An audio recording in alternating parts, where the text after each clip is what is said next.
দেখো আমি ঘেমে স্নান হয়ে গেছি, সকাল থেকে কারেন্ট নেই।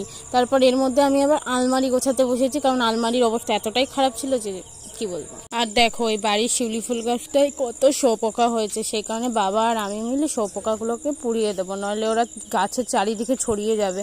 তো বাবা আমায় বললো শুকনো কিছু নিচে দে, যে আগুন ধরাতে পারবে, নইলে নিচে শোপোকাগুলো পড়ে গেলে আবার এদিক ওদিক ছড়িয়ে যাবে। তো বাবা তারপর এখানে দেখো ওইগুলো টপ টপ করে এখানে নিচে পড়েছে, আর এখানে বাবা আগুন ধরিয়ে দিয়েছে। আমি আর বাবা চলে আসলাম কল্যাণী, কারণ এর আগের ভিডিওতে তোমাদের বলেছিলাম বাবার প্লাস্টার করা হচ্ছে, সেই প্লাস্টারই আজকে খুলবে।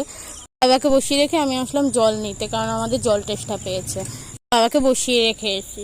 তারপর দেখো আমাদের এক্স রে করতে বলা হয়েছে, তো আমরা চলে গেছিলাম এক্স রে রুমে।